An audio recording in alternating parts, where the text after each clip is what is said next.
You also need to keep an eye on competitors, disruptive technologies, sales, and customers. And marketing affects all of that, which is why it needs to be strategic, coordinated, and compelling. And that's why Katie Gray from Kinetic Marketing Communications is here to help us out, because her leadership and influence drive Kinetic's mission to help mid to enterprise level businesses achieve their growth goals through innovative revenue generating marketing communication strategies. So we're here to talk with Katie about tips for marketers. We can excel in our careers. We can get our business model figured out and running, and just redefine marketing and reach those customers, grow that company, make some profits, have fun, make money, and everything in between. So Katie, glad to be speaking with you.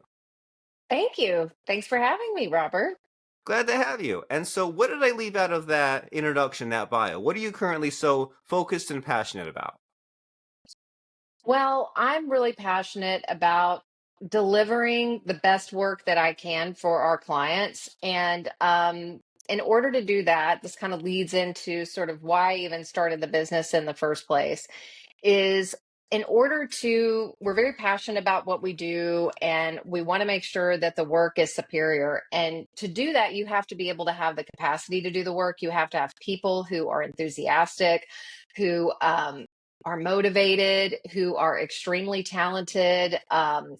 And what you'll find, Kinetic's a little different than the traditional agency model of yesteryear that still applies very much today, in the fact that we are a collective of senior level marketers, top tier marketing talent who are career established contractors.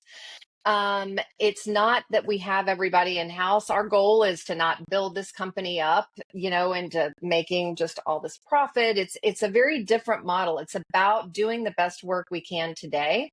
And what we've learned is that the model that we don't have junior level, we don't have burnout happening in our careers. We can make sure that we pair the right professionals with the right job. Marketing is very much like the medical industry, to where you've got all of these different niches. You've got, oncologists, you've got neurologists, you've got cardiologists, and you've got all of these different disciplines within it. And you don't want a neurologist performing heart surgery, right?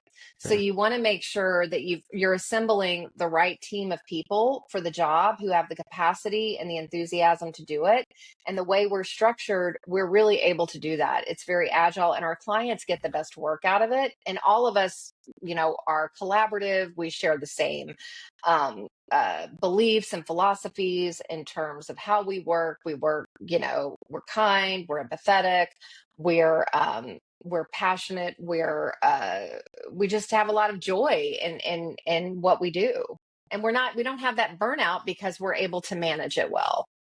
Well, very cool. So you have many specialists who work together and support each other and can work siloed, but also can be a team. And as far as the work that gets done, you say that, you have these different people, and I imagine there's SEO and pay-per-click and content and all Mhm. that sorts of things. And so what are the buckets? Like if someone says, well, every marketing agency is different, like what do you provide and how do you stand out?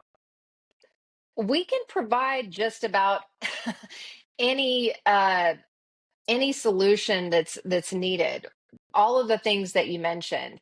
And the reason we're able to do that is, I've spent my career spans many years, and agencies have always traditionally supplemented their workforce with contractors. So this illusion of that everybody is in house is not accurate.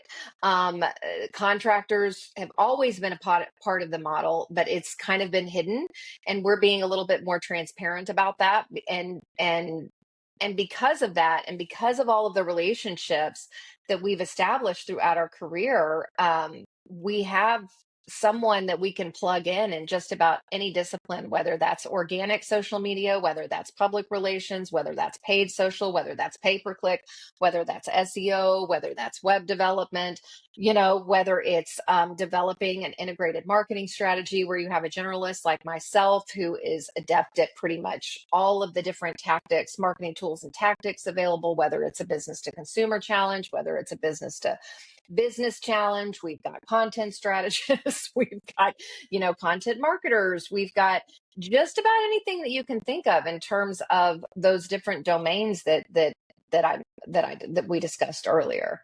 And that's the pandemic kind of changed that. A lot of these folks that are experts in their respective fields, you know, if they got laid off, they kind of turned it into their own business as freelancers. And so we've just been able to curate such a wonderful group of people that we can bring together to work harmoniously. I compare it a lot to like an orchestra. You've got people who are great pianists, you've got people who are great at the cello, you've got people who are great flutists, but you've got, you want to make sure that it's not just the instruments that you assemble for the marketing plan, it's the level of talent that you have performing those instruments to make sure, because we're a people driven business. And so you've got to make sure that they've got the skills to be able to deliver. And you've got someone at the helm, leadership at the helm, that brings them all together to create that harmony, the right instruments, the right team to create that harmony to your marketing strategy. Very nice. Well, So everyone that's has kind of has what a we job. Yeah. do. Yeah, that's what we do.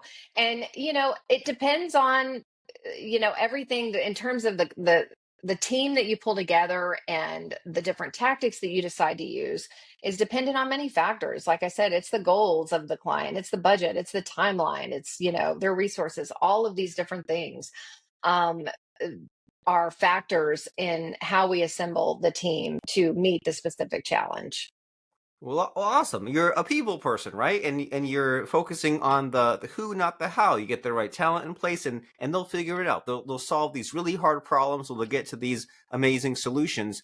And what sort of companies, brands do you help? Can you give us an idea? Like, is there a specific niche you tend to gravitate to a lot, or a certain size? Like, what's your typical client like? Well, most of the experience we have, like you had mentioned before, mid to enterprise level companies, because we're used to managing like multi-million dollar budgets. We can scale to definitely an extent, and our model is such to where we work. We you were talking about the industries, so let me answer your question there. So we work a lot in the energy space, supply chain, tech, healthcare, a lot of healthcare, financial services, and also entertainment. And so we plug into these companies in different ways. As I mentioned, since the pandemic, and just even in today's climate right now, with there being a lot of uncertainty around the economy, you've got volatile domestic and foreign affairs happening that are going to affect the economy. Companies are being kind of conservative right now with their overhead and their spending. And what's great about our system is that we can plug and play as a fractional marketing leader within a company. We're totally embedded in their business. We've got their email address that just like the rest of their W-2 employees have. And the the leadership within the company, the CEOs don't necessarily have to pay these big six-figure salaries that they would have to otherwise have to pay for benefits and extraneous OPEX and things like that when they use an experienced marketing leader like someone from our team who is a lead strategist. And they can sometimes we can be there for several months, and sometimes the engagement just continues to last because it works so well for them. And the teams mesh so well that we don't have an issue there. And then also we work on a project level basis. So like if we've got companies who come to us for large scale marketing initiatives, they want to launch a brand or they want to launch a product, we help with the strategy in terms of the positioning strategy, the go to market strategy, and the long-term sort of sustainable marketing strategy as well. And it's just it's a very flexible model, so companies can just use this how they want to. But those are the industries that we touch. Very cool. I love your attention to detail. Even just hearing her interests, I'm like, she's so organized, right? If you're launching that brand, she's got it. She's got the positioning figured out and the whole plan, the whole calendar. And I can definitely see the advantage, especially if someone is this kind of like mid or larger type brand and they have this bigger budget and they say, I don't want to just fool around, right? I don't want to go to one or two freelancers and try to piece it together. I don't want to have someone in-house. I want to have this team. I want to have Katie's team that will have all the right people in the right spots. And so as far as when the marketing is not done properly, right? When the product is not launched properly, like what do you see happening in the industry that just really drives you crazy when people just are like, you're like, they're doing this wrong, they're doing that wrong, I could do so much better. Is there any like one or two things that just really like make you angry about the way that marketing is done sometimes? Yes. I would say my biggest pet peeve is when I hear that a company or marketer or whatever has tried a specific channel or a group of tactics, or maybe it's one tactic or another tactic, and they're like, yeah, we tried that, it didn't work. Well, you know what? It didn't work. Usually upon evaluation of why it didn't work, it's either the budget was unrealistic compared to the goals, the messaging wasn't on point, wasn't right, it wasn't a compelling creative that was drawing the audience in. The targeting parameters were wrong. It had something to do with who they were targeting or the personas that they were going after. It's usually a breakdown of something like that, and so it drives me nuts when someone tries a different channel or tactic that fails, but the failure isn't the tactic or the channel, it's how they use the channel. It's how it was applied, it's how they use the channel and what they did with the channel. So that would probably be like one of my number one big pet peeves. And I also believe too that people tend to gravitate to the latest and greatest or the buzz stuff. Oh, this is what everybody's doing now, we need to do this. Do you? I mean, again, going back to the business goals of the company, going back to what you're trying to achieve. Does the audience consume information in that way? Does it really make sense to do for this particular challenge? Do you throw all your eggs in that basket? Probably not. So those are two things that really get on my nerves.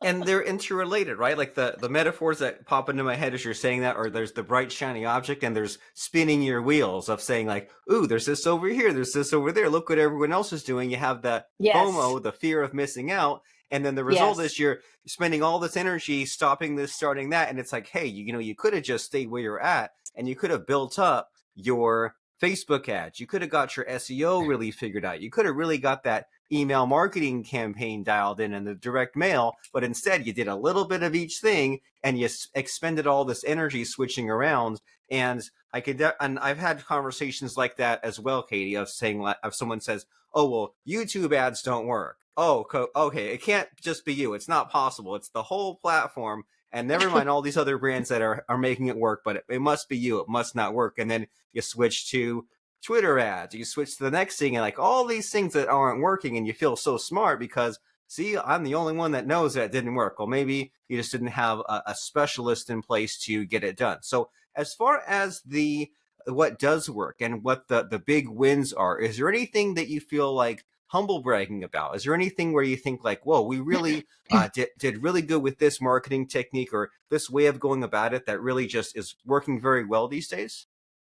Well, my approach, again, it really depends on the challenge. Or, are you really trying to convert bottom of the funnel, or are you trying to build a brand? But I would say that in terms of the best success that I've had over the years is making sure that you've got tactics at every touch point throughout the marketing funnel, from pre-awareness to awareness to, evaluation, consideration, all of those things that ultimately influence that conversion.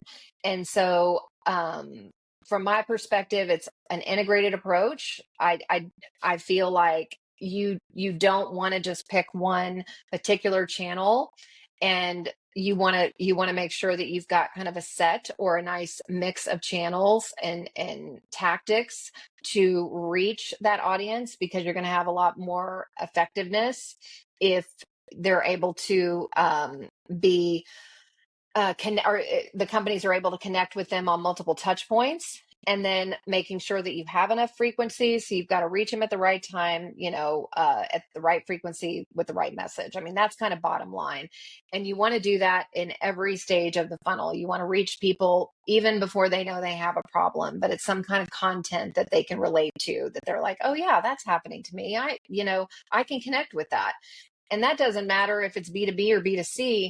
It's the same sort of approach that I take, every time I hear a challenge, unless it is like way down at the bottom of the funnel where it's sales enablement and it's just more of a content strategy or sales strategy. That's a little tighter and doesn't necessarily have to go all the way up. But that's the approach that I've had, and we've seen, I mean, tons of success with that, over the years and in my career in the healthcare space and the energy space.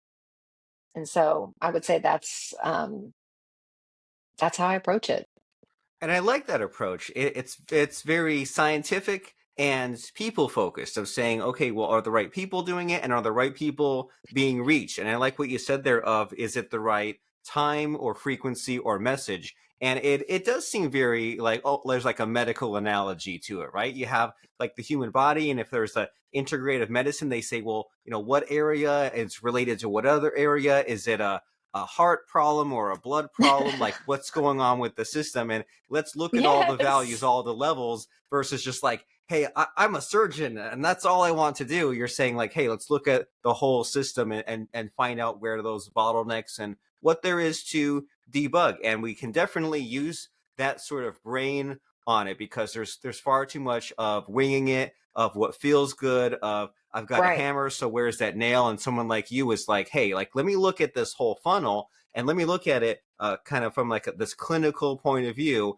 and let's act based on the data, not just on what the bright shiny object is. And so this is a fun and amazing conversation about all this, but I want to make sure that in these last few minutes that we cover what you're just really interested in. So here's kind of a tricky, hard question for you: is what's the missing question in this conversation we're having? What's the question that I should be asking you, I just don't know to ask you?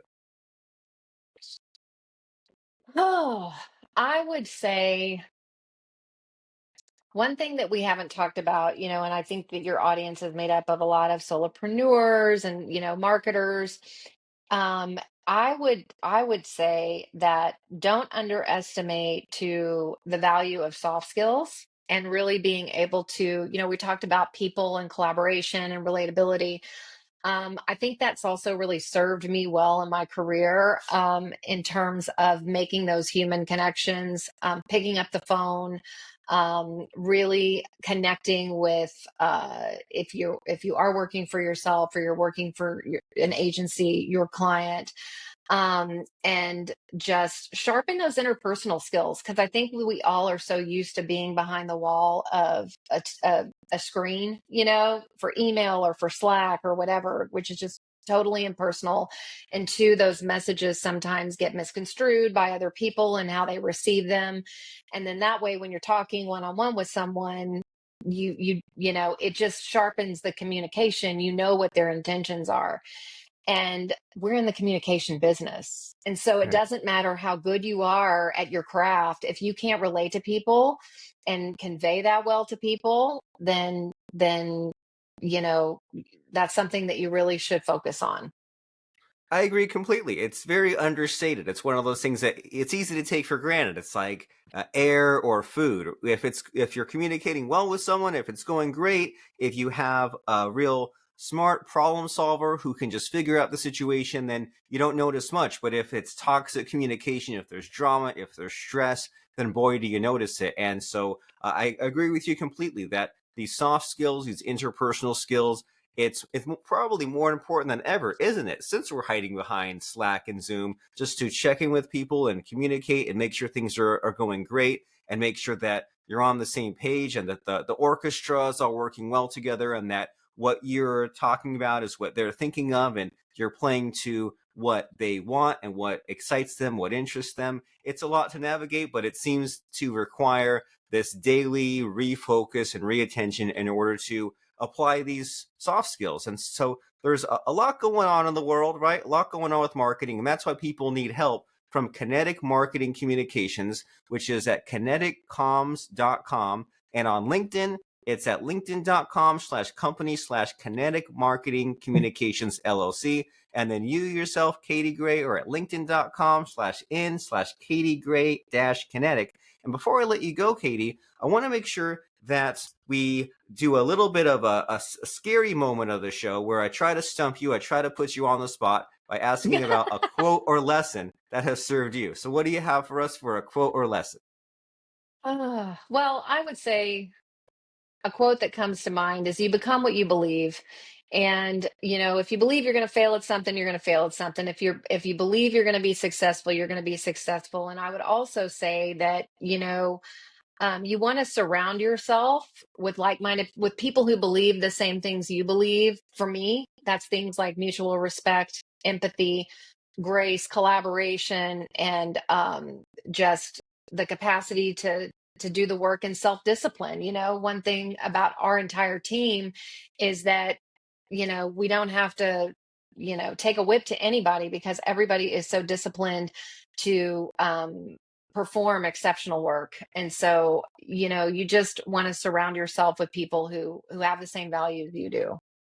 Very nice. Henry Ford says, whether you think you can and you think you can't, you're right. And then someone else who knows, who maybe Dr. Seuss or someone says one bad apple ruins the bunch. And so if that apple's just infecting everyone else, you throw out that apple and you make sure that everyone is excited and strategic and is working together and is positive. It's another one of those underrated people skills and behaviors. But if we mentally apply this conscious behavior and activity towards doing the good thing and being ethical and understanding gratitude and grace and all these things you mentioned, I think it's very valuable, right? In dealing with the inner self, our team, our customers, clients. It just requires us to remember to apply these values. And we'll especially remember to apply these values when we go to kineticcoms.com and especially go to linkedin.com/company/Kinetic Marketing Communications LLC.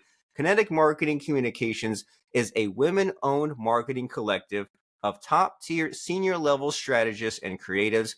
They support mid to enterprise level businesses in achieving their growth goals through well-targeted, creative marketing communication strategies. They're objective, they're holistic, they're collaborative, and they are highly versatile. So on LinkedIn, Kinetic Marketing Communications LLC, and also Katie Gray on LinkedIn. She's an award-winning marketer, brand leader, growth partner, multi-channel strategist with B2B and B2C Marcom strategies. Katie Gray from Kinetic Communications. Very enlightening and amazing and fun conversation. Thank you for being here.